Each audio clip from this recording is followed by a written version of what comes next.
ನಮಸ್ತೆ ಮಿತ್ರರೇ.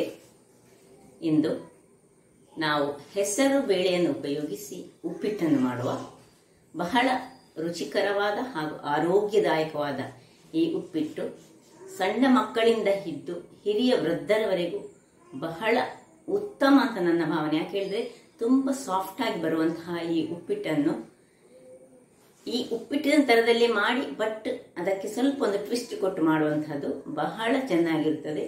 ಇದಕ್ಕೆ ನಾನು ಶುಂಠಿಯನ್ನು ಉಪಯೋಗಿಸಲಿಲ್ಲ, ನೀವು ಶುಂಠಿಯನ್ನು ಉಪಯೋಗಿಸಬಹುದು, ಅಥವಾ ನೀರುಳ್ಳಿಯನ್ನು ನಾನು ಉಪಯೋಗಿಸಿದ್ದೇನೆ, ನೀವು ನೀರುಳ್ಳಿಯನ್ನು ಸ್ಕಿಪ್ ಮಾಡಬಹುದು. ಹಾಗೆ ನಿಮ್ಮ ಅವಶ್ಯಕತೆಗೆ ಅನುಗುಣವಾಗಿ ಇದನ್ನು ಮಾಡಬಹುದು.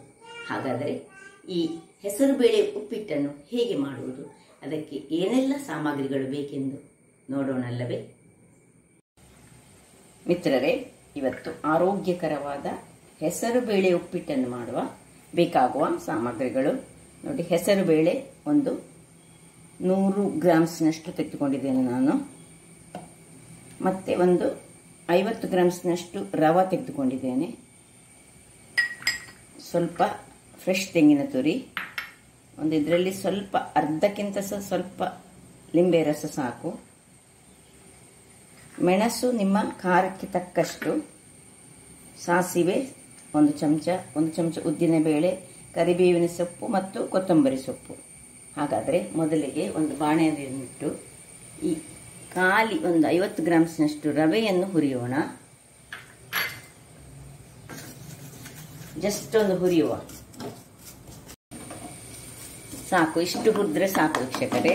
ಈಗ ಇದನ್ನು ಪಕ್ಕಕ್ಕೆ ಇಟ್ಟುಕೊಳ್ಳೋಣ. ಇನ್ನು ಈ ಹೆಸರು ಬೇಳೆಯನ್ನು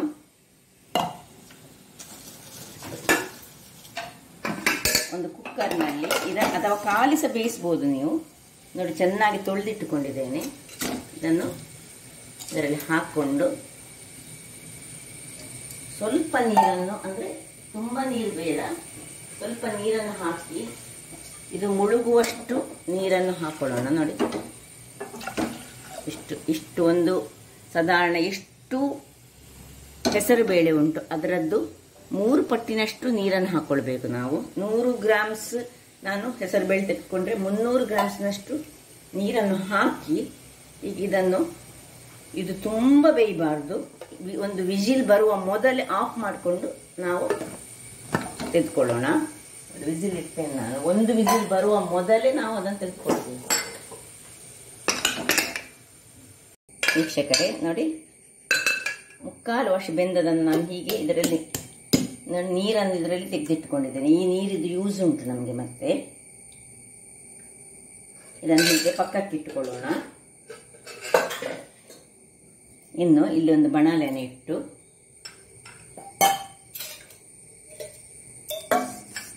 ಎಣ್ಣೆ ಸ್ವಲ್ಪ ಹೆಚ್ಚು ಹಾಕಿದಷ್ಟು ಇದು ಬಹಳ ಚೆನ್ನಾಗಿ ಬರ್ತದೆ. ಹೀಗೆ ರವೆಯದ್ದು ಉಪ್ಪಿಟ್ಟು ಮಾಡುವಾಗ ಹಾಗೆ ಅಲ್ಲ, ಎಣ್ಣೆ ಹೆಚ್ಚು ಹಾಕಿದಷ್ಟು, ಅಥವಾ ತುಪ್ಪ ಸಹ ಹಾಕೊಳ್ಬೋದು. ಈಗ ಮೊದಲಿಗೆ ಸ್ವಲ್ಪ 1 ಚಮಚದಷ್ಟು ಸಾಸಿವೆ ಹಾಕೊಳ್ಳೋಣ. ಸಾಸಿವೆ ಸಿಡಿಲಿ. ಓಕೆ, ಸಾಸಿವೆ ಸಿಡಿಯುವಾಗ ಸ್ವಲ್ಪ 1 ಚಮಚದಷ್ಟು ಉದ್ದಿನ ಬೇಳೆ, ಎಷ್ಟು ಕಾಯಿ ಮೆಣಸು ಬೇಕು ಅಷ್ಟು ಕಾಯಿ ಮೆಣಸು, ನಿಮಗೆ ಬೇಕಿದಷ್ಟು ಖಾರಕ್ಕೆ ತಕ್ಕ, ನಿಮಗೆ ಹೆಚ್ಚು ಖಾರ ಬೇಕಿದ್ರೆ ಹೆಚ್ಚು ಖಾರ. ಒಂದು ಅರ್ಧದಷ್ಟು ಸಣ್ಣಗೆ ಹೆಚ್ಚಿಟ್ಟ ನೀರುಳ್ಳಿ, ಆಗ ತೋರಿಸಲಿಲ್ಲ ನಾನು ನೀರುಳ್ಳಿಯನ್ನು. ಕರಿಬೇವಿನ ಸೊಪ್ಪು,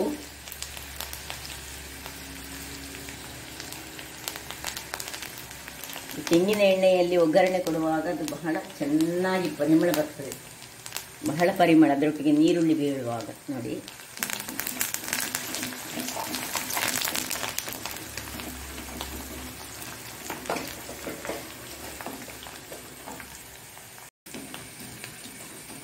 ಈಗ ಇದಕ್ಕೆ ಈ 50 ಗ್ರಾಮ್ಸ್ನಷ್ಟು ಹುರಿದಂತಹ ರವೆಯನ್ನು ಹಾಕೊಳ್ತಿದ್ದೇನೆ. ನೀವು ದಪ್ಪ ರವಾಸ ತೆಗೆದುಕೊಳ್ಬೋದು ಅಥವಾ ತೆಳು ರವಾಸ ತೆಗೆದುಕೊಳ್ಬೋದು, ಯಾವ್ದು ಆಗ್ತದೆ.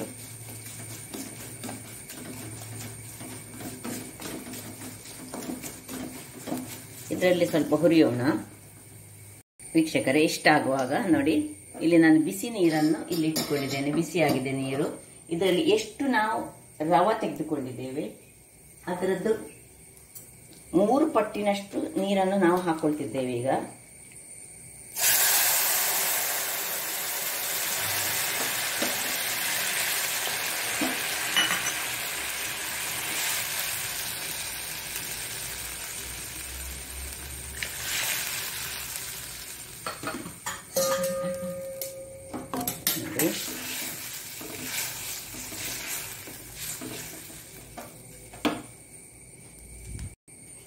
ಇಲ್ಲಿ ನೋಡಿ, ಇದಕ್ಕೆ ಸ್ವಲ್ಪ ಉಪ್ಪನ್ನು, ಎಷ್ಟು ರುಚಿಗೆ ತಕ್ಕಷ್ಟು ಉಪ್ಪು ಹಾಕೊಳ್ಳೋಣ.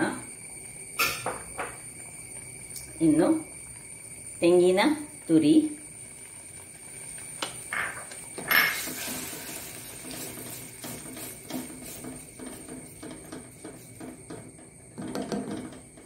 ಒಂದು 10 ಗ್ರಾಮ್ಸ್ನಷ್ಟು ಬೆಲ್ಲ, ಸ್ವಲ್ಪ ಕೊತ್ತಂಬರಿ ಸೊಪ್ಪು,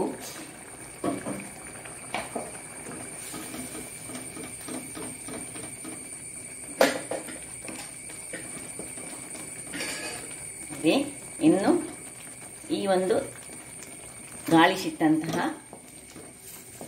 ಹೆಸರು ಬೇಳೆಯನ್ನು ಇದಕ್ಕೆ ಸೇರಿಸಿಕೊಳ್ತಿದ್ದೇನೆ.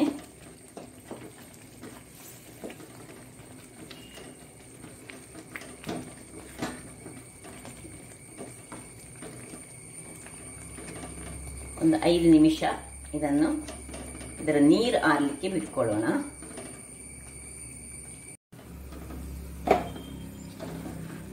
ಓಕೆ, ಇಲ್ಲಿ ರೆಡಿ ಆಯಿತು. ಈಗ ಇದರ ಮೇಲೆ ಮೊದಲೇ 1 ಚಮಚದಷ್ಟು ತುಪ್ಪ ಹಾಕೊಳ್ಳೋಣ. ಇದು ಆಪ್ಷನಲ್, ನಿಮಗೆ ಬೇಕಿದ್ದರೆ ಮಾತ್ರ ಹಾಕೊಳ್ಬಹುದು, ಅಥವಾ ನೀವು ತುಪ್ಪದಲ್ಲೇ ಇದನ್ನು ಸಹ ಮಾಡಬಹುದು. ಬಹಳ ಚೆನ್ನಾಗಿ ಆಗ್ತದೆ ತುಪ್ಪದಲ್ಲೇ ಮಾಡಿದರೆ. 1 ಚಮಚ ತುಪ್ಪ ಹಾಕಿ ಸ್ವಲ್ಪ ತಿರುಗಿಸಿ, ಸ್ವಲ್ಪ ಲಿಂಬೆ ಹಣ್ಣಿದು ಸ್ವಲ್ಪ ರಸವನ್ನು ಹಾಕೊಳ್ಳೋಣ. ಇದಕ್ಕೆ ಬೀಜ ಬೀಳದ ಹಾಗೆ ನೋಡಿ.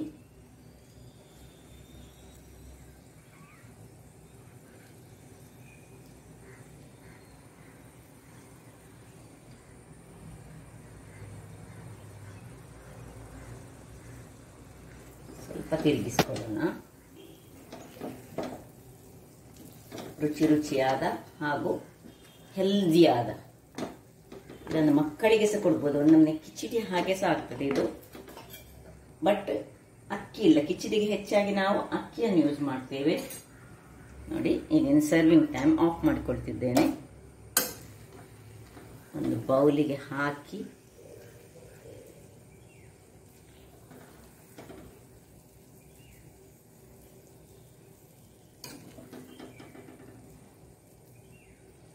ನಾವು ತೆಂಗಿನ ಎಣ್ಣೆಯಲ್ಲಿ ನಾನು ಮಾಡಿದ್ದು, ನೀವು ತುಪ್ಪದಲ್ಲೇ ಇದನ್ನು ಮಾಡಬಹುದು.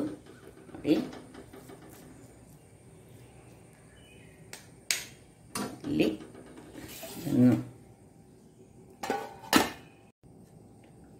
ನೋಡಿ ವೀಕ್ಷಕರೇ, ನೋಡಿ ಹೇಗೆ ಬಂತು ನೋಡಿ. ಈಗ ಇದರ ಮೇಲೆ ಬೇಕಿದ್ರೆ ಸ್ವಲ್ಪ ಕೊತ್ತಂಬರಿಯನ್ನು ಹೀಗೆ ಹಾಕಿ ಗಾರ್ನಿಶ್ ಮಾಡಿದರೆ ಸಹ ಆಗ್ತದೆ. ಬಹಳ ಸ್ಮೂತ್ ಆಗಿ, ಯಾರು ಸಹ ಪ್ರಾಯದವರಿಗೆ ಸಹ ಇದು ಬಹಳ ಚೆನ್ನಾಗಿ ಆಗ್ತದೆ. ಯಾಕೆ ಹೇಳಿದ್ರೆ ಇದರಲ್ಲಿ ನಾವು ಹೆಸರು ಬೇಳೆ ಹಾಕಿದ್ದೇವೆ, ಬಹಳ ರುಚಿಕರವೂ ಆಗಿರ್ತದೆ.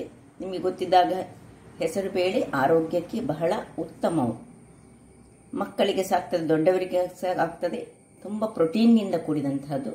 ಹಾಗಾದರೆ ನನ್ನ ಈ ಕುಕಿಂಗ್ ಚಾನಲ್ ನಿಮಗೆ ಇಷ್ಟ ಆದರೆ ಬೋಳೂರು ಸುವರ್ಣ ಚಾನಲನ್ನು ಲೈಕ್ ಮಾಡಿ, ಶೇರ್ ಮಾಡಿ ಹಾಗೂ ಸಬ್ಸ್ಕ್ರೈಬ್ ಮಾಡಿ. ಹಾಗೂ ನನ್ನ ಇನ್ಸ್ಟಾಗ್ರಾಮ್ ಪೇಜನ್ನು ಫಾಲೋ ಮಾಡಿ. ಧನ್ಯವಾದಗಳು.